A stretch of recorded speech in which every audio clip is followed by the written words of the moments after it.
Bonjour à tous et bonjour à toutes. Bienvenue dans Face à Michel Onfray sur CNews et sur Europe 1. Bonjour Michel. Bonjour Laurence. Ravi de vous retrouver pour notre heure de débat hebdomadaire. On va commencer, Michel, par la France. La France qui a un budget et qui va garder son gouvernement. François Bayrou a réussi en décrochant les socialistes de la France insoumise à éviter une motion de censure qui aurait pu le renverser. Est-ce le retour du régime des partis pour vous ? Les intérêts de la France ont-ils été préservés malgré les concessions faites aux uns et aux autres ? C'est ce que l'on verra. On se posera aussi la question de la stratégie du Rassemblement national, Michel, qui a décidé de ne pas voter cette nouvelle motion de censure, quelques mois pourtant après avoir renversé le gouvernement de Michel Barnier. Dans quel but ? Quelle est la feuille de route de Marine Le Pen, qui préfère désormais jouer la stabilité ? Les chiffres de l'immigration ont été révélés cette semaine par le ministère de l'Intérieur. Jamais ces chiffres des personnes entrantes sur notre territoire n'ont été aussi hauts, malgré toutes les tentatives de régulation mises en place par les ministres de l'Intérieur successifs. Dans le même temps, la natalité des Français est au plus bas. Quel avenir cela nous réserve-t-il ? On vous entendra, Michel. Jean-Luc Mélenchon a, lui, assumé la théorie du grand remplacement du peuple français par un peuple créolisé. Qu'est-ce que cette nouvelle France, théorisée par le leader de la France insoumise, qui a d'ailleurs présenté son programme pour 2027 ? Vous avez repéré, Michel, des archives qui nous aideront à comprendre le logiciel idéologique de Jean-Luc Mélenchon. Enfin, le grand sommet sur l'intelligence artificielle, cela démarre lundi à Paris avec la volonté pour le président Macron de faire en sorte que l'Europe ne soit pas totalement en dehors de la course face aux géants américains ou chinois. Cela pose aussi bien des questions sur les dangers de l'IA et sa place dans la création artistique, intellectuelle et la production de l'information. J'ai hâte de vous entendre là-dessus. Michel, c'est parti. Il y est, il y reste. François Bayrou, mon cher Michel, a remporté un round dans le match qui l'oppose pour jouer et rester à Matignon comme Premier ministre jusqu'en 2027, c'est ce qu'il espère en tout cas. Après avoir dégainé à 2 reprises l'article 49.3 pour faire voter le budget et celui de la sécurité sociale, il a réussi à échapper à 2 motions de censure en convainquant les socialistes de ne pas aller voter. On l'écoute, c'était à l'Assemblée nationale cette semaine, il nous dit « Bon, le budget n'est pas parfait, mais on en avait besoin d'un ». Nous avons un budget imparfait. Et donc ce budget est une étape d'urgence. Nous ne pouvions pas, en aucune manière, faire autrement. C'est pourquoi nous avons fait un choix. Nous avons fait un choix d'agenda en choisissant de repartir du texte qui avait été présenté par le gouvernement de Michel Barnier et examiné par le Sénat. C'était plus difficile, naturellement, mais ça répondait à une exigence, c'est que nous ayons un budget au début du mois de février, alors qu'autrement, il aurait fallu attendre avril. Voilà pour François Bayrou. Michel Onfray, qu'est-ce que vous en pensez ? Il dit quelque chose d'intéressant, sans savoir que c'est intéressant, probablement. Il parle d'agenda. Mais sûrement pas un agenda national, un agenda français. C'est un agenda personnel. Ouais. Chacun ne joue que sa carte personnelle dans cette aventure. Macron a bien entendu ce que le peuple français lui a dit. Il lui a dit « allez vous faire voir », c'est comme ça depuis des années. Vous voulez quelque chose, vous aurez très exactement l'inverse. Vous avez voulu Jordan Bardella, vous aurez Barnier, vous aurez Bayrou, et vous aurez des personnages emblématiques de ce que vous refusez. Vous aviez déjà refusé en 2005, en 2008, on vous l'a fait passer quand même. Et tout le monde trouve son affaire, son affaire, oui, enfin ça fait l'affaire de tout le monde. Son compte, pardon. Et donc, lui aussi, il joue une carte personnelle. Ça fait des années que ce monsieur pense qu'il aurait dû être président de la République et qu'on l'a privé de présidence de la République. Macron, il dit, moi j'attends jusqu'au bout, qu'on puisse dissoudre éventuellement, mais s'il fait l'affaire, il ira comme ça aussi jusqu'au bout, parce que lui, il peut continuer à inaugurer les Jocondes et continuer à faire une petite vie perso comme ça. Mélenchon joue une carte personnelle, les socialistes jouent une carte personnelle, et tout le monde nous parle de la France. Mais qui joue pour la France alors ? Personne. Ouais. Personne. Ils sont tous là dans des histoires d'égo. Moi, je. Il faut que je devienne président de la République. Alors après, on se dit chez les Républicains, c'est machin, c'est bidule, c'est un tel. Mais le problème, c'est pour quel projet ? On s'en fout de savoir, on s'en moque, de savoir si c'est M. Retailleau, M. Wauquiez ou encore un autre et qui surgirait de nulle part. Qu'est-ce que vous voulez faire pour la France ? Quel est le projet ? Ben oui, quel est le projet ? Et là, on voit bien, il nous dit c'est une affaire d'agenda. Donc, il réunit tout le monde, il a bien compris, parce que c'est quoi le centrisme ? Ils sont à droite quand la droite est au pouvoir et à gauche quand la gauche est au pouvoir. Là, il est maastrichtien. Tous ces gens-là sont des maastrichtiens. C'est le grand candidat de l'Europe, ce monsieur. Barnier aussi, précédemment. Et Macron également. Et in fine, prétendument pour lutter contre le fascisme, ils vont tous voter pour Maastricht, y compris Mélenchon. J'ai entendu hier que M. Faure disait, bon, on n'est peut-être pas d'accord sur la question du budget, mais finalement, quand il faudra lutter contre l'extrême droite, on se retrouvera réunis derrière le nouveau Front populaire. L'affaire est réglée. On a tous bien compris. Voilà. Mais quand je disais aussi le régime des partis, est-ce que c'est le retour des régimes des partis ou pas pour vous ? Mais complètement, c'est le général de Gaulle qui a fait la meilleure analyse de la situation présente. Il nous disait effectivement que tout était bloqué avec le régime des partis, parce que chacun pense à son parti, qui plus est, on pense à son congrès quand on est socialiste. Quand on est Mélenchon, on veut décapiter toute autonomie de velléité. On a décapité Corbière, on a décapité Garrido, on a décapité Clémentine Autain, on décapite plus ou moins François Ruffin. Il s'agit pour ce monsieur de se dire « je serai le candidat ». Et puis la gauche, elle est toujours sur cette vieille histoire, ce vieux logiciel entre les bolcheviks et les mencheviks.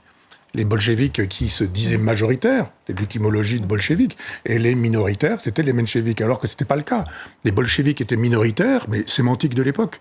Ils ont fait un coup d'État pour obtenir octobre 17 et la Révolution, et on a toujours cette idée qu'il y aurait d'un côté une révolution genre Mélenchon et de l'autre côté des réformistes genre Olivier Faure aujourd'hui. Sauf que les réformistes d'Olivier Faure disent exactement la même chose que Bayrou, qui dit exactement la même chose que Macron, qui dit exactement la même chose que les républicains. C'est le bloc central. C'est le même bloc central. C'est pas tant le bloc central qu'un bloc maastrichtien qui globalement dit c'est nous ou sinon, non pas le chaos, mais le fascisme. Donc vous ne pouvez pas vouloir le fascisme. Donc votez contre le fascisme, vous allez voter pour nous. Et globalement, on joue aux chaises musicales, une fois Hollande, une fois Sarkozy, une fois Chirac, une fois Mitterrand, une fois Barnier, une fois Bayrou. Ça aurait pu être Ségolène Royal, d'ailleurs. Et elle aurait défendu exactement la même politique. Simplement, c'est une politique qui se moque des Français et qui se fiche de la France. D'accord. On va parler de la guerre des gauches. On reparlera de Jean-Luc Mélenchon après, parce qu'il a tenu des propos sur le grand remplacement qu'il souhaite mettre en œuvre en France. Et ça, c'est très intéressant, mais on le traitera dans un instant. Sur la guerre des gauches, on va d'abord écouter Mathilde Panot, qui pousse des hauts cris sur le fait qu'avec le PS, ça y est, la rupture est actée. Nous prenons donc acte aujourd'hui que le PS a décidé unilatéralement de rompre avec le nouveau Front populaire. Il renie ainsi l'espoir populaire qu'avait fait naître le nouveau Front populaire et les engagements qu'ils avaient pris devant les électeurs et les électrices. Il renoue surtout avec la politique qui avait été menée sous François Hollande et qui avait dégoûté tant et tant de gens, et nous rappelle qu'Emmanuel Macron est le produit, avant d'être président de la République, du ministre du gouvernement sous François Hollande lorsqu'il était lui-même président. Le NFP n'est pas mort, il a été sauvé par les 6 socialistes qui ont voté la censure, les insoumis, les écologistes et les communistes, et ceux qui s'en sont exclus, ce sont justement les socialistes. Alors, l'affaire est faite ou pas encore, Michel Onfray ? Ils vont se rabibocher de toute façon au moment des élections ? Évidemment, quand il s'agit d'être élu, on fait tout dans ces cas-là. Élu ou réélu, personne ne dit voilà mes idées, si vous en voulez, vous votez pour moi, vous n'en voulez pas, vous n'allez pas voter pour moi et c'est pas bien grave, ça s'appelle la démocratie. Non, pas du tout. On va s'allier à des gens qu'on déteste. Comme on fait des mariages d'intérêt, si vous voulez. Les gens se détestent, mais quand ils peuvent associer des fortunes ou des terres dans ma Normandie natale, on peut très bien se détester, mais on se marie quand même parce qu'on augmente la puissance. Là, s'ils augmentent leur puissance électorale, il y aura bientôt des municipales, donc il faut avoir ça en tête. Il va y avoir, après les municipales, d'abord il y aura aussi le congrès des socialistes, puis après il y a les élections présidentielles. Ils ne pensent qu'à ça. Ils ne pensent qu'à ça. Donc évidemment, là, ils font semblant d'être... Un joli thème, ils ne pensent qu'à ça. Ils font semblant d'être mécontents les uns des autres, mais finalement, on ne leur demande pas de s'aimer. D'ailleurs, ils se détestent. D'ailleurs, le principe du Front populaire, pourquoi j'avais appelé ma revue comme ça, c'est la puissance du peuple contre les partis. Le Front populaire, c'est pas une affaire de socialistes, de communistes, de radicaux de gauche, etc. C'est une affaire de peuple qui, dans la rue, obtient ce que les partis ne veulent pas. C'est exactement l'inverse du NFP. C'est très exactement l'inverse. Mais ça n'étonne pas. Ces gens qui sont des fascistes traitent les autres de fascistes. Ces gens qui sont des extrémistes traitent les autres d'extrémistes. Et ces gens qui sont dans le contraire du Front populaire, puisqu'ils sont dans le régime des partis et non pas dans le régime du peuple. Je rappelle que quand le peuple a voté massivement pour le Rassemblement national, le peuple vote mal, on change de peuple, on ne voit pas de peuple. D'abord, il est trop blanc. Mélenchon nous le fait savoir, et donc on fait l'économie de ce peuple-là, puisque le seul vrai peuple, il est incarné dans un homme, c'est Jean-Luc Mélenchon. S'il dit blanc, s'il dit noir, s'il dit autre chose, de toute façon, c'est la vérité du peuple. C'est la vieille histoire des Jacobins de 1793. Je rappelle que les Jacobins sont minoritaires. Quand vous faites l'histoire de la Révolution française, ils pèsent 20% d'un électorat qui, lui, suppose 40% de gens qui s'expriment à l'époque. Donc quand les Jacobins pilotent la France à l'époque, ils sont minoritaires. Mélenchon est minoritaire. Simplement, vous n'êtes majoritaire quand vous faites des putschs, quand vous faites des coups d'État. Et pour l'instant, ce sont des coups d'État sémantiques. Et ça marche. On va juste écouter Olivier Faure, on l'évoquait il y a quelques instants, le premier secrétaire du PS, qui dit « Ce n'est pas M. Mélenchon qui décide ». Écoutons. C'est une coalition qui avait pour objet d'empêcher, sur la base d'un projet commun, d'empêcher l'extrême droite de l'emporter. Pour moi, ce projet existe toujours et la volonté d'empêcher l'extrême droite de gagner les élections demeure. Quand Jean-Luc Mélenchon dit qu'il veut exclure du Front populaire et socialiste, qui a-t-il consulté ? Est-ce qu'il a consulté même les Insoumis ? Jean-Luc Mélenchon n'a absolument aucune légitimité sur qui que ce soit. Et donc, moi, je considère que le Front populaire est une coalition où chacun conserve sa propre autonomie et où nous devons continuer à conserver cet esprit qui a permis d'éviter le pire le 7 juillet. Voilà, on est sur CNews et sur Europe 1 dans Face à Michel Onfray. Michel Onfray, on vient d'écouter Olivier Faure. Honnêtement, il disait exactement l'inverse il y a quelques mois. C'est ça qui est terrible. Oui, mais vous savez, c'est l'éthologie, c'est l'étude des comportements des mammifères qui sont des études rapportées au comportement des humains. C'est le mal dominé qui parle là. Et Mélenchon, c'est un mal dominant. On voit le personnage, on voit effectivement le coq au milieu de la basse-cour, il est là, il montre ses plumes, il gonfle son jabot, etc. Et puis ça marche. Et puis ils sont tous là, accroupis, en disant, mais si on veut manger un peu de pitance, il faut qu'on aille derrière ce mal dominant. Et puis dès que le mal dominant est peut-être un peu moins dominant, et qu'il est un peu décadent, il a perdu des élections, il y a Boyard, etc.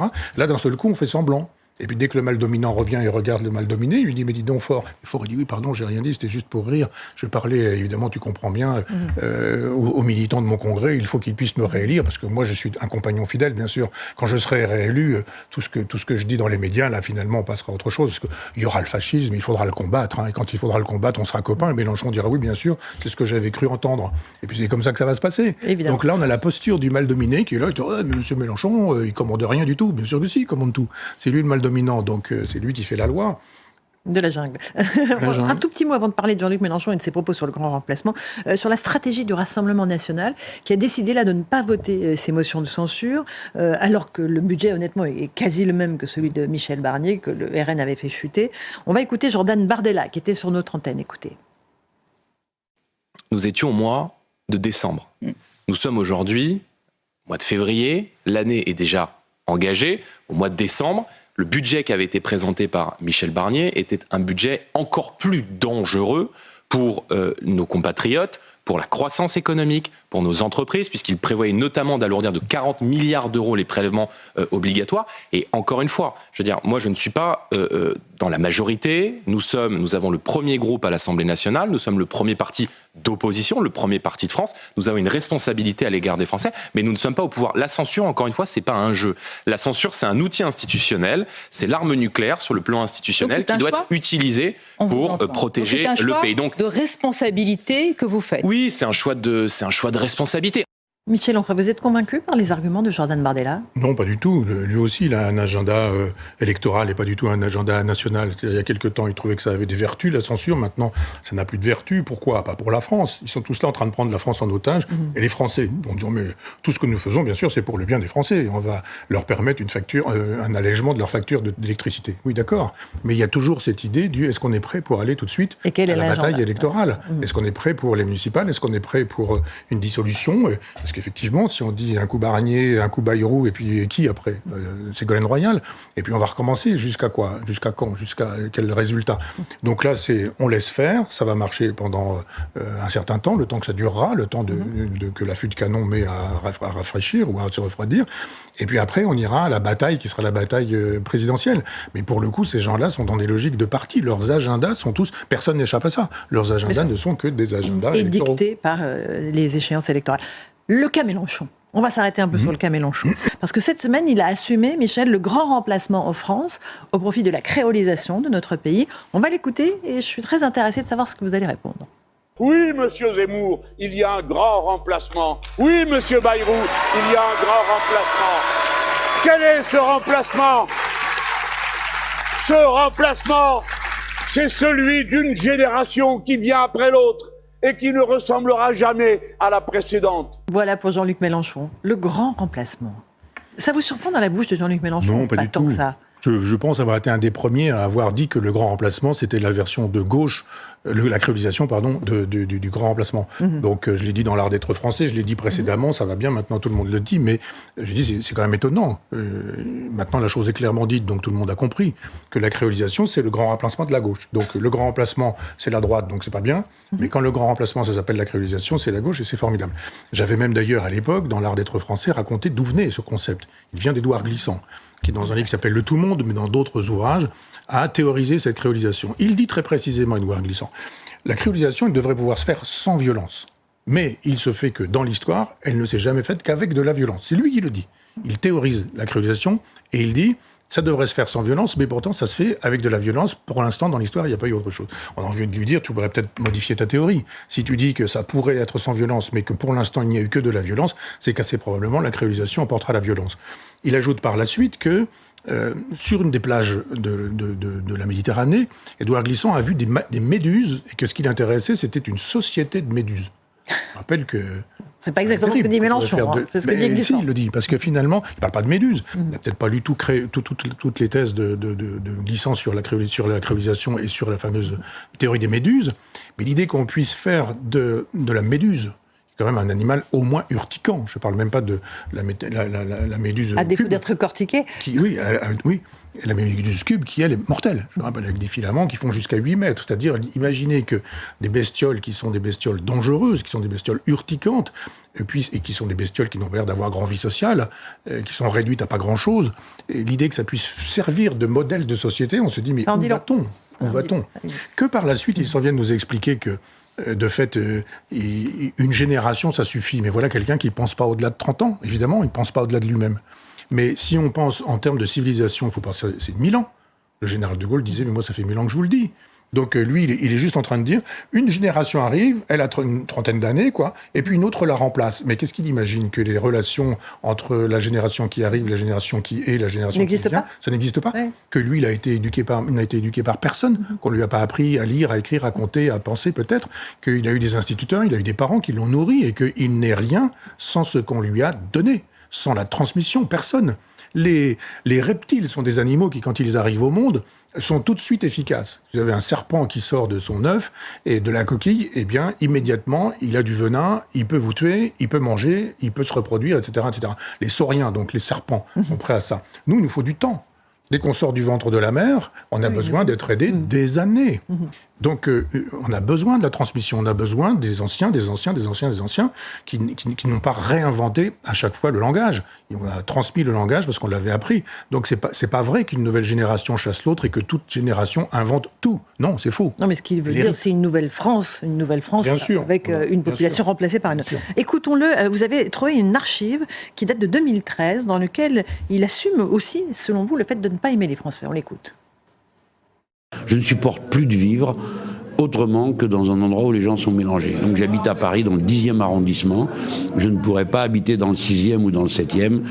Je ne peux pas survivre quand il n'y a que des blonds aux yeux bleus. C'est au-delà de mes forces. Donc quand on est arrivé en France, c'était l'horreur pour nous, parce qu'on avait idéalisé la France. Et on a découvert à un coin perdu de la Normandie, le pays de Caux, où les gens n'avaient jamais vu personne, où, hélas pour eux, les malheureux souffraient d'un alcoolisme épouvantable. Moi, de ma vie, je n'avais vu quelqu'un ivre dans la rue. Imaginez, au Maroc, ça n'existe pas, ça. Donc, nous étions consternés. Hein.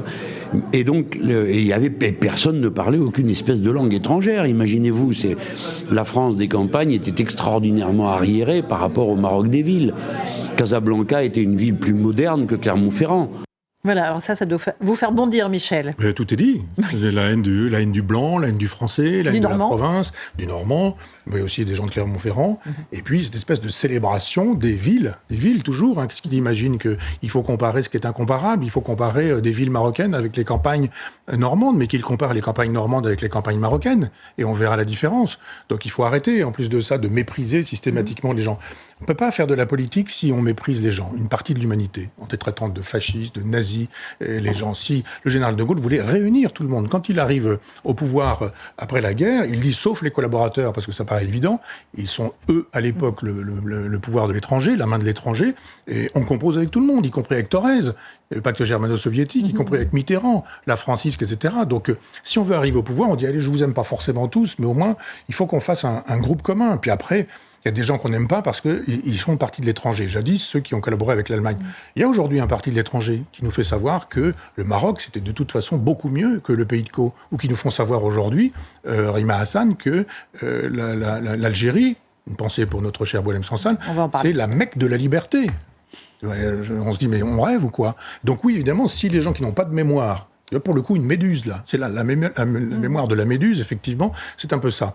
On a une génération, puis une autre génération arrive, puis la nouvelle génération n'a pas besoin de savoir lire, écrire, compter, penser, puisque de toute façon, elle va tout réinventer.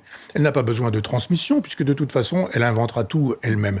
Mais c'est le principe de la révolution, en réalité. Mais c'est le principe de la table rase. Du passé faisons table rase, on y est complètement. Ce qui est drôle, c'est que ce vieux monsieur, il va vers 80 ans, qui est blanc, qui a fait de la politique politicienne pendant toute son existence, qui, que je sache, n'est pas musulman, s'en vient nous donner des leçons de détestation de tout ce qu'il est lui-même, qu'il commence par se détester lui-même, si vraiment tous les blancs, etc., etc.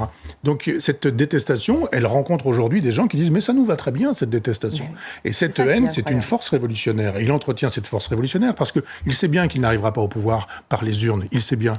La meilleure des hypothèses pour lui, c'est d'être au second tour avec une Marine Le Pen en face d'elle et en disant « maintenant vous aurez le choix entre le fascisme et moi-même ». Et les gens diront, eh ben, on va choisir non pas le fascisme, mais l'antifascisme, et ce sera pas toi. Et là, il dira, chaos total, organisons le chaos, et je serai l'homme providentiel. C'est ainsi que ces gens pensent, c'est-à-dire les Hugo Chavez, les Fidel Castro ne sont pas arrivés à la régulière avec les règles démocratiques au pouvoir. Ils sont arrivés avec les armes, des gens armés, des gens décidés et volontaires. Donc c'est tout ça qui se dit, et tout ça qui se dessine. Donc moi je veux bien qu'on soit soucieux de la démocratie et de la République, simplement si on veut chercher le danger qu'il y a aujourd'hui, un danger antidémocratique et un danger anti-républicain, il n'est pas là où on dit qu'il est. Michel Onfray, on fait une petite pause. On se retrouve dans un instant dans Face à Michel Onfray sur CNews et sur Europe 1. On parlera alors justement des chiffres de l'immigration qui ont été publiés cette semaine par le ministère de l'Intérieur. Ils n'ont jamais été aussi hauts dans notre pays. Est-ce que ça symbolise pour vous l'impuissance des politiques? Votre réponse dans un instant. À tout de suite. On se retrouve pour la seconde partie de Face à Michel Onfray sur CNews et sur Europe 1. Avec Michel, les chiffres de l'immigration qui ont été rendus publics par le ministère de l'Intérieur, ils sont très clairs. Jamais la France n'a accueilli autant de migrants. On regarde absolument sur tous les pans. Malgré les dizaines de ministres de l'Intérieur qui se sont succédés, aucun n'a permis d'endiguer réellement les flux migratoires entrants. On va écouter Nicolas Pouvremonti, qui est un spécialiste des questions de l'immigration, et on fait le constat avec vous ensuite. C'est clairement un record historique, qui fait d'ailleurs suite à un autre record historique, celui de l'année précédente. Le nombre de titres de séjour qu'on a accordé l'an dernier, c'est le triple du nombre qu'on accordait à la fin des années 90. Donc cette accélération migratoire, depuis maintenant plus de 2 décennies, elle est engagée de manière très forte. Là, on est sur un niveau historique, c'est-à-dire qu'on a 4 100 000 titres de séjour en cours de validité en France, donc qui concernent des étrangers extra-européens majeurs en situation régulière. C'est 30% de plus qu'en 2017, c'est 50% de plus qu'en 2012, c'est 70% de plus qu'en 2007. Donc c'est une hausse structurelle qui finalement traverse les majorités et les gouvernements successifs. Pour Nicolas Pouvremonti, mon cher Michel, directeur de l'Observatoire de l'immigration et de la démographie. Le constat, il est clair. Moi, je le mettais en parallèle avec la chute de la natalité. Est-ce que c'est notre avenir qui se dessine ainsi ? Oui, bien sûr. Vous aviez trouvé une belle archive la semaine dernière qui nous montrait un François Mitterrand de 1983, si je me souviens bien, qui nous disait que c'était problématique et que, enfin, le discours qu'on entendait chez Jean-Pierre Chevènement à l'époque. Et par la suite, il s'est passé quelque chose pour que Mitterrand renonce à tout ça. Il s'est passé quoi ? Il s'est passé le traité de Maastricht en 92. C'est-à-dire qu'en 83, quand la France est encore souveraine, on a la possibilité d'avoir une politique migratoire volontaire, volontariste et décidée.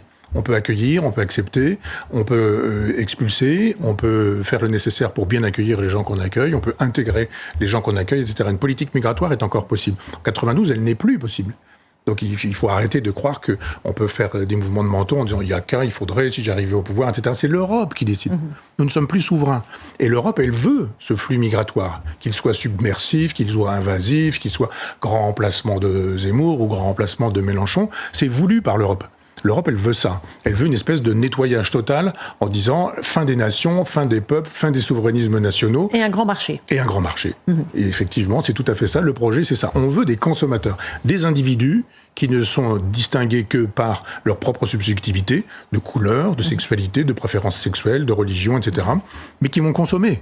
Si vous faites de la promotion du changement de sexe, c'est beaucoup d'argent pour la pharmacie, la médecine, la chirurgie, etc. Si vous faites la promotion des steaks végétaux, c'est beaucoup d'argent pour l'industrie qui va fabriquer des viandes cellulaires, c'est-à-dire des tumeurs cancéreuses à partir de cellules qu'on va, etc. Mais vous aurez été formidable parce que vous aurez épargné la souffrance animale, ou etc. C'est un projet. Vous pouvez pas dire notre projet à nous, c'est de détruire la souveraineté, c'est de détruire la paysannerie française. J'ai des discussions avec les compagnons de la coordination rurale sur ce sujet-là en leur disant mais c'est un projet européen de détruire la paysannerie classique et traditionnelle que j'appelle virgilienne, celle de Virgile, celle de l'Antiquité romaine. Les petites exploitations à taille humaine. Et le paysan qui sait ce que sa terre a à lui dire quand il s'agit de la cultiver, de l'aider, de l'aimer, de l'arranger, etc., etc. Il faut en finir avec tout ça pour industrialiser l'agriculture. Donc plus besoin de paysans. Pendez-vous, c'est pas notre affaire. Et c'est ce que ne disent pas, mais pensent tous ces gens-là. Donc il faut arrêter de croire les gens qui aujourd'hui veulent arriver au pouvoir en disant moi quand j'arriverai, je ferai ceci, je ferai ça, mais je ne touche pas à l'Europe. Non, l'Europe impose ces flux migratoires. Et vous avez raison de dire que quand on met ça en perspective avec l'effondrement de la natalité, j'ai eu déjà l'occasion de citer Pierre Chonu et de tous les travaux qu'il a pu faire en tant que démographe. Je salue d'ailleurs Emmanuel, son fils, qui nous regarde régulièrement et qui est dessinateur de presse, et qui dit tout le mal qu'a eu son père à pouvoir dire des choses qu'aujourd'hui on finit par entendre, parce qu'effectivement parler de démographie dans les années 70 ou 80, c'était déjà être un fasciste. Mais c'est juste simplement dire, regardez, il y a une courbe, et la courbe, il n'y a aucune raison pour qu'elle continue qu'elle descende si elle continue de monter, ou l'inverse. Donc là, tout est fait pour qu'il y ait pour le coup un grand remplacement démographique, parce que les gens disent on a besoin d'une main-d'œuvre. Il faut prolétariser cette main-d'œuvre et qu'elle soit le moins coûteuse possible. Et pour ça, il faut qu'on arrête avec les syndicats. Toute cette gauche ne comprend pas qu'elle est en train de se suicider. Mais avec le droit du travail, dont je rappelle, un certain François Bayrou disait qu'il était beaucoup trop épais. Un jour, il est venu avec le Code du travail en disant vous avez vu ce truc, il faut dégraisser tout ça. C'est quand même cet homme-là qui est aujourd'hui Premier ministre. Donc, soutenu par les socialistes, bien sûr, ils défendent exactement le même monde. Et au bout du compte, malgré les vociférations de Mélenchon, sous prétexte d'antifascisme, ils finiront tous par voter pour le candidat maastrichtien au second tour. Est-ce que c'est ainsi que les civilisations meurent ou sont remplacées par d'autres ? Mais oui. Michel Onfray, au fil de l'histoire. Mais bien sûr, si vous faites de la démographie dans l'époque du 3e, 4e siècle après Jésus-Christ, eh bien vous voyez effectivement que c'est l'un des signes de la décadence.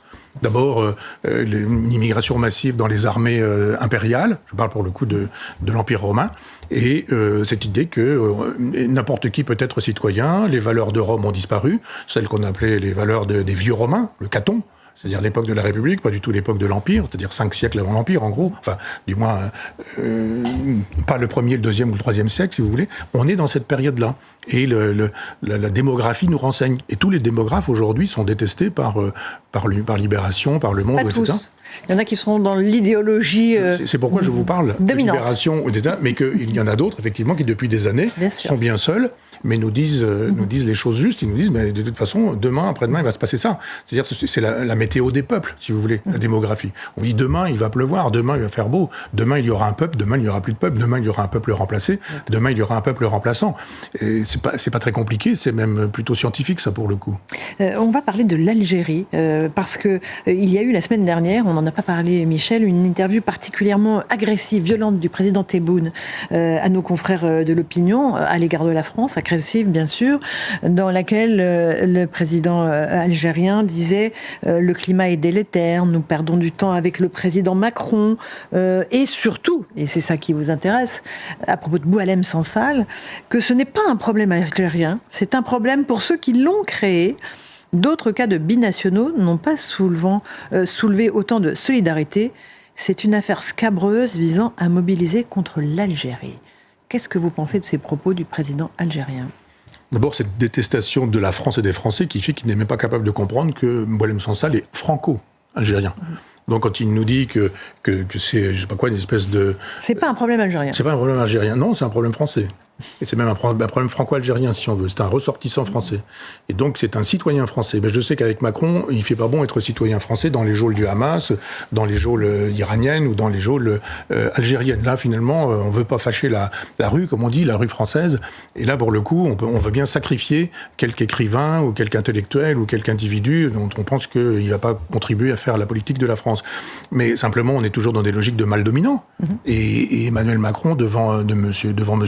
Tebboune, n'est pas à la hauteur. C'est-à-dire, il va s'excuser, il va se mettre à genoux, il va dire on n'a pas été gentil, on a fait un crime contre l'humanité, on n'aurait pas dû, etc. etc. Ben, si vous faites ça... C'était avant. Il a quand même appelé l'Algérie à libérer Boualem Sansal. C'est le moins, quand même. Vous imaginez pas qu'il puisse se comporter comme Rima Hassan en disant que c'est bien fait pour lui et qu'il pense des choses d'extrême droite et que la prison, il y a à peu près que ça de bien pour lui. Si le chef de l'État en était là, on est dans Soumission de Houellebecq, mais plutôt aux dernières pages. Là, on aura probablement un chef d'État qui fera ça un jour. Mais pour l'heure, c'est le minimum qu'on puisse attendre. Quelqu'un qui nous a dit un certain nombre de choses sur le Hamas ou sur les Juifs, ils ne sont pas forcément à son honneur. Le président Macron n'est pas crédible, n'est pas audible. Et un chef de l'État comme le chef de l'État algérien n'a pas grand-chose à faire d'Emmanuel Macron qu'il n'a pas envie de rencontrer. Qui sont aujourd'hui nos interlocuteurs ? On a parlé de Jean-Pierre Chevènement, on a parlé de Dominique de Villepin comme des gens qui seraient susceptibles d'être entendus, d'avoir l'oreille. Mais pourquoi faire ? Et l'Algérie va proposer des compensations en disant vous le voulez, on vous le rend, mais si on vous le rend, ceci, etc. Et en cachette, on dira oui, on dira non. Et en attendant, l'Algérie refuse de reprendre ses ressortissants. On a eu le cas avec un pseudo-influenceur qui a été refoulé par l'Algérie. Et là, c'était un clandestin sous OQTF, carrément, qui nous a été aussi renvoyé. Oui. C'est la politique du bras de fer, en réalité. Oui, simplement, quand Trump fait ça avec les Vénézuéliens... Les Colombiens aussi. Les Colombiens, oui. Colombiens. Pas les Vénézuéliens, c'était les Colombiens. Oui, c'est ça.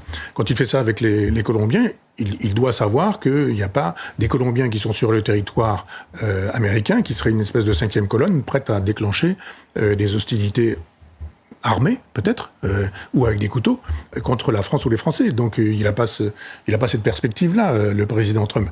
Le président français, si, c'est très bien que s'il entre en guerre, dans cette guerre commerciale ou diplomatique avec l'Algérie, il y a un certain nombre de Franco-Algériens qui écouteront le président Tebboune et qui, pour le coup, ne se laisseront pas faire. Vous ne pensez pas qu'il y a une majorité de ces binationaux qui se sentent français comme vous et moi ? Bien sûr, une majorité. Qui sont complètement intégrés. Mais bien sûr, c'est exactement. Qui aiment la France. C'est la même chose avec les musulmans, dont la majorité est pacifique, est intégrée, susceptible d'être intégrée, aime la France, etc.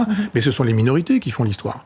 Une minorité agissante et violente aura toujours raison sur une majorité silencieuse. Et il suffit d'une poignée de gens. Parlait tout à l'heure des Jacobins, une poignée de gens déterminés et qui sont violents, qui ont décidé de recourir à la violence, auront raison sur le silence de gens qui n'en peuvent mais. Ils n'ont pas... Effectivement, qu'est-ce que vous voulez faire quand vous êtes musulman aujourd'hui ? Juste dire, et que vous ne nous reconnaissez pas dans ces gens-là. Pas en mon nom, mais ça ne suffira pas. Donc, et puis après, vous allez vous aliéner la communauté, vous allez vous aussi devenir une cible, vous n'avez pas forcément envie d'être courageux. Il faut être un peu fou aujourd'hui pour être courageux. Michel Onfray, on est sur CNews et sur Europe 1 avec vous. On va évoquer la loi sur la fin de vie qui va arriver bientôt dans les prochains mois devant le Parlement. Vous le savez, François Bayrou a fait scinder le texte en deux. D'un côté, l'accès aux soins palliatifs, extrêmement important, et de l'autre, l'euthanasie. Cette semaine, nous avons reçu le philosophe, un de vos confrères, André Comte-Sponville, qui a pris une position qui vous a heurté sur le fait d'ouvrir cette possibilité d'euthanasie, si elle était votée, bien sûr, aux malades d'Alzheimer. On écoute André Comte-Sponville et vous lui répondez. Moi, ce que je souhaite, c'est que si mon médecin me diagnostique Alzheimer, j'ai le droit de demander à mettre fin à mes jours tant que je suis encore capable de le faire consciemment. Parce que actuellement, il y a une ambiguïté dans le projet de loi actuel. C'est que très légitimement, l'euthanasie est réservée à des gens qui sont assez conscients et rationnels pour la demander légitimement. Très bien. Sauf que si je commence un Alzheimer, si on me dit qu'il faut attendre que tu sois en phase terminale pour pouvoir demander l'euthanasie, quand je serai en phase terminale, je ne serai plus lucide. Et donc les deux exigences, la phase terminale de la maladie, la lucidité, sont incompatibles pour ce qui est d'Alzheimer. Et donc moi je demande que si je suis diagnostiqué Alzheimer, j'ai le droit de demander à mourir, qu'on me donne par exemple la molécule létale, libre à moi de la prendre ou pas, au moment que je jugerai bon. Pourquoi c'est une position choquante, Michel Onfray ? Je trouve étonnant qu'on puisse demander l'aide de l'État pour se suicider.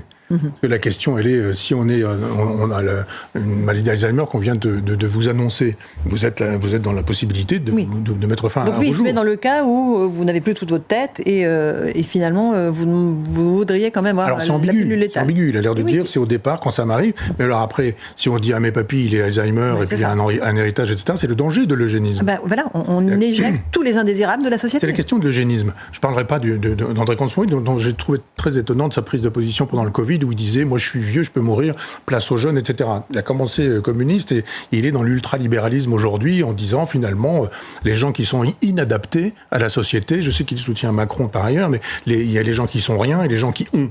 Et les gens inadaptés, finalement, on pourrait en faire l'économie. Alzheimer, ça disparaît. C'est plus compliqué que ça. On ne peut pas dire, mais je voudrais que... Moi, ça m'est arrivé d'être en présence d'un vrai cas concret en disant, alors, piqûre, pas piqûre, euthanasie, pas euthanasie. Qui va décider en disant, le grand-père, là, il a une euthanasie, mais il n'y a pas une échelle de Richter qui nous permet de savoir qu'on peut en finir, etc.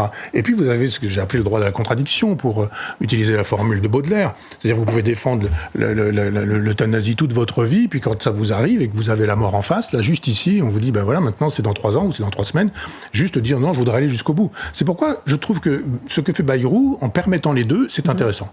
Moi, je suis pour le choix. Je ne suis pas un idéologue qui dirait, vive l'euthanasie, c'est un marqueur de gauche, vive les soins palliatifs, c'est un marqueur de droite. Il faut qu'on puisse choisir. Il faut que tout le monde ait accès aux soins palliatifs. Aux deux, oui, mais les soins ce n'est pas le cas et à aujourd'hui en l'euthanasie. France. Simplement, l'idée de dire, je vais à l'hôpital et je veux qu'un médecin s'occupe de moi et qu'il me donne la molécule, non, le suicide reste quand même une liberté individuelle. Il ne faut pas demander à l'État, et encore moins à des médecins, ce genre de possibilités. Parce qu'après, vous avez des gens qui vont dire souffrance psychique.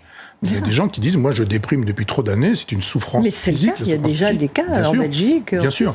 Donc, le suicide, pour moi, l'aide au suicide est problématique. Mais on peut aujourd'hui dire, il y a ça, et puis de l'autre côté, il y a ce que finalement est ce qu'on appelle un eugénisme. C'est-à-dire dire, on va se débarrasser des maladies d'Alzheimer. Et pourquoi ? Puis après les handicapés, puis après quoi ? La porte est ouverte à tout. Et bien sûr. Puis vous êtes trop vieux, vous coûtez trop cher. Enfin, il y a eu un moment donné, moi, quand ma compagne a terminé pratiquement toutes ses chimiothérapies, on a commencé par dire, non, maintenant, on ne va pas vous soigner, c'est fini, vous coûtez trop cher. J'ai appelé le directeur de l'ARS, l'Agence régionale de la santé, et je lui ai dit, ah bon, on va en parler, si vous voulez, je vais en parler aussi publiquement. Non, c'est pas compris. Je dis, oui, c'est pas compris. Mais parce que je vous appelle et que je suis moi. Et les autres, ils font comment ? Et c'est vrai qu'on est dans une société où on se dit, finalement, on ouvre la porte, et puis tous ceux qui ne correspondent pas à la norme, qui ne sont pas productifs, qui ne sont pas économiquement rentables, et ben porte ouverte pour la sortie. Donc défendons la liberté individuelle, c'est-à-dire la possibilité de se suicider sans criminaliser le suicide, la possibilité de recourir à l'euthanasie si on le souhaite. Et là, il y a toute une théorie. On fait des testaments de vie, qu'on appelle des testaments de vie. Vous dites ce que vous souhaitez, vous le donnez à quelqu'un qui sera votre conscience, votre raison, votre intelligence et votre parole quand vous aurez perdu conscience, raison, parole, etc. Et puis, la possibilité de dire, je défends l'euthanasie jusqu'à aujourd'hui, maintenant je veux des soins palliatifs. Oui. Mais qu'on permette les deux, qu'on arrête. C'est la même chose avec les guerres scolaires, qu'on arrête d'empêcher à la moitié de la France de pouvoir pratiquer ce qu'elle a envie de pratiquer. J'entends, mais les soignants sont absolument vent debout, vous le savez, contre cette loi sur la fin de vie. Claire Fourcade, que nous avons interrogée régulièrement sur notre antenne, dit voilà, il faut pouvoir accompagner les malades sans douleur vers la fin de vie et la demande d'euthanasie s'arrête. Voilà, chacun a... Oui, il y a de l'idéologie chez cette dame. Non, il n'y a pas d'idéologie. Si, quand elle nous dit que il y a une globalement... expérience. Il y a 30 ans d'expérience auprès des malades. Ouais, mais et ça, c'est absolument indéniable. Oui, mais ça dépend si vous avez une clinique privée, vous aurez une sociologie qui ne sera pas forcément la même que si vous êtes dans un hôpital public. Et quand on dit tous les gens qui veulent la mort, finalement, globalement, quand on leur parle et qu'on les accompagne, ils disent non, finalement, je ne veux pas mourir. C'est une sociologie idéologique et militante. Bon, allez, Michel, il n'y a que des cas particuliers. Et l'idée de théoriser, je ne dirais pas l'inverse non plus. Je dis juste laisser choisir. Un petit mot vous avez parlé de l'intelligence, on va parler de l'intelligence artificielle. La fameuse IA qui à la fois nous inquiète et nous fait rêver parce qu'il y a des possibilités absolument infinies grâce à l'IA. Il y a un sommet mondial sur l'intelligence artificielle qui a démarré à Paris. D'abord des réunions des experts et puis lundi, c'est les grands patrons de la tech, comme on dit, et les chefs d'État qui seront réunis par Emmanuel Macron. Emmanuel Macron, là, il tente de remettre la France au centre du jeu sur ce domaine de l'IA. Il dit aussi, ce qui n'est pas absurde, il ne faut pas que l'Union européenne soit complètement dépassée par les géants chinois et américains. Quels sont les aspects positifs et négatifs pour vous de l'intelligence artificielle, Michel ? C'est vertigineux ou pas ? Ah oui, bien sûr. Ça va supplanter l'intelligence naturelle, du moins ce qu'il en reste. Chez certains, on peut chercher encore. Et donc, c'est inévitable. C'est inévitable. Donc il faut accueillir cette révolution-là ? Oui, on n'a pas le choix. Simplement, quand vous avez des Chinois qui, eux, ont le pouvoir d'État, et vous avez les Américains qui, eux, ont le pouvoir de l'argent, nous, on a le pouvoir de quoi ? On a le pouvoir de la parole. On dit il faut absolument qu'on soit à la tête des ordinateurs quantiques. On n'a même pas un ordinateur français. Ça fait rire quand Macron nous dit ce genre de choses. Donc simplement, les gens qui mettent un paquet de dollars comme ça, et puis les gens qui disent j'ai mis 20 centimes d'euros, c'est pas compliqué, ils ne trouveront rien. D'autant que les chercheurs français, on ne les aide pas. Et les chercheurs français, s'ils ont envie de chercher, ils vont rester au CNRS, et on n'est pas tenu de trouver quand on cherche dans ces cas-là. Mais vous allez aux États-Unis, parce que là on vous dit vous avez des crédits, mais il va falloir trouver des trucs. On va pas vous donner beaucoup d'argent si au bout du compte vous ne trouvez rien. Donc évidemment, les gens qui vont trouver l'intelligence artificielle la plus performante, et on l'a vu récemment avec les Chinois, qui d'un seul coup sortent du bois en disant nous on a ça. Vous voyez tous les cours américains qui s'effondrent parce qu'ils pensaient avoir le leadership. C'est toujours se tromper sur le silence de la Chine que de croire qu'ils ne travaillent pas. C'est toujours se tromper sur le silence de la Chine de ne pas croire qu'ils sont impérialistes. Ils le sont. Et ils sont en train de jouer au Mikado, vous savez, ils enlèvent un truc, un deuxième machin, etc. Et puis ils avancent leur pion. Et ils ont bien raison, il faut leur boulot. Simplement, nous, on ne le fait pas. On perd notre intelligence, on perd notre technologie, on n'a pas d'argent, on n'a pas d'investisseurs qui ont envie d'investir sur ce sujet-là. Or, c'est la meilleure et la pire des choses. Parce que derrière l'intelligence artificielle, il y a une intelligence naturelle. Qui la pilote ? L'intelligence artificielle. Après, c'est bien beau de dire j'ai sur mon téléphone portable une intelligence artificielle qui me permet, moi, d'envoyer une photo sympathique, je suis en train de boire un coup de bière avec le pape. Avec le pape. Donc c'est sympathique. Mais c'est pas que ça, l'intelligence artificielle. Non, mais là, par exemple, aujourd'hui, 80% paraît-il des copies des élèves sont rédigées par ChatGPT. Oui. Donc c'est terrible. Oui, bien sûr. Je ne parle pas des papiers d'un certain nombre de journalistes. Moi, je les reconnais parfois quand je les lis, le travail de l'intelligence artificielle. Après, ils savent très bien se copier les uns les autres. Aussi. Oui, c'est un peu la même chose, vous avez raison. Mais il faut aussi être à la tête du meilleur. On sait aujourd'hui que si vous donnez de l'intelligence à l'intelligence et de l'intelligence à l'intelligence à l'intelligence, cette intelligence se nourrira d'elle-même et elle sera bien plus performante que ce qu'elle est aujourd'hui. Je dis toujours que celui qui traverse la première fois la Manche avec un avion, il n'invente pas le supersonique, sauf que c'est 60 ans plus tard, le Concorde. Ça va à une vitesse folle. C'est exactement la même chose. Dans 60 ans, on n'en reparlera pas, mais dans 60 ans d'intelligence artificielle, on verra quels pays auront pris le leadership, et assez probablement, les guerres se feront avec l'intelligence artificielle. Donc évidemment, vous faites servir l'intelligence artificielle à des fins terribles, c'est déjà un peu le cas. En Israël, on sait comment ça fonctionne. Il y a des guerres de drones qui sont pilotées. Bien sûr, et pas seulement. C'est-à-dire qu'après, vous avez des reconnaissances, et vous avez des décisions de tirer sur des armes. Il y a toujours un homme derrière. Avec Tsahal, c'est pas une machine qui s'emballe comme ça toute seule en disant on laisse faire. Elle pense à la place de l'homme, elle pense beaucoup plus vite parce que l'homme lui demande de penser à sa place.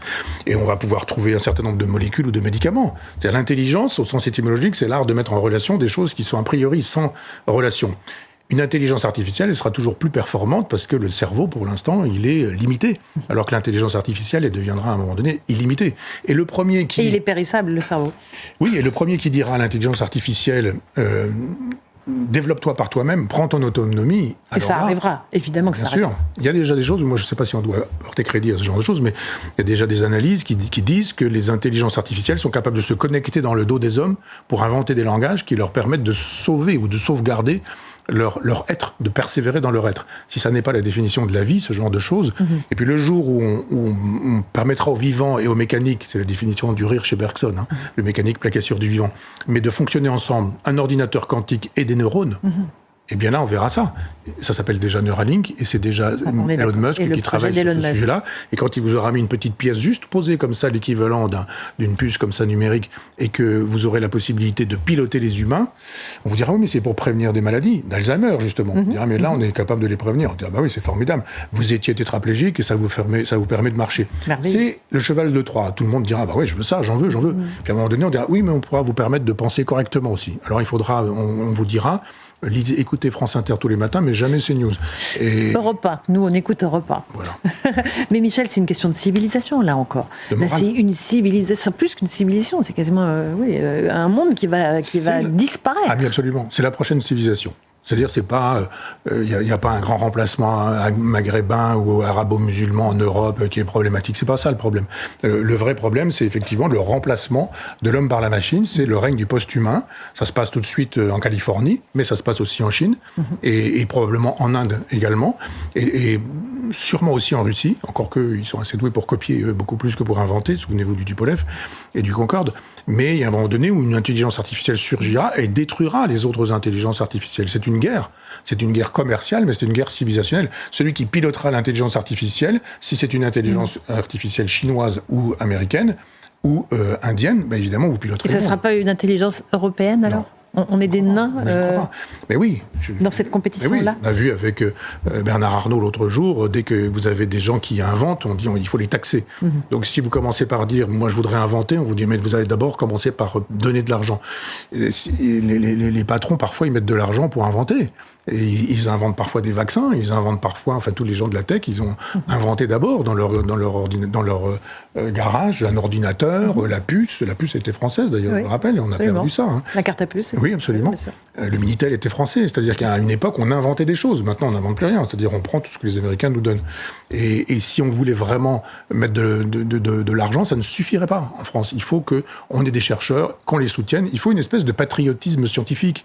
Il faut pouvoir aider cette jeune génération là qui est pleine de talent, qui est pleine de génie, qui est pleine d'envie et qui a été biberonnée à l'ordinateur et qui donc est dans son monde, lui donner les moyens de dire maintenant c'est à vous, inventez. Macron il est déjà vieux sur ce terrain-là. Je ne parle pas de Mélenchon et qui est pour le coup préhistorique. Mais là il faudrait des vrais projets avec de l'argent, avec des investisseurs. Ça peut pas être de l'argent de l'État, la caisse est vide.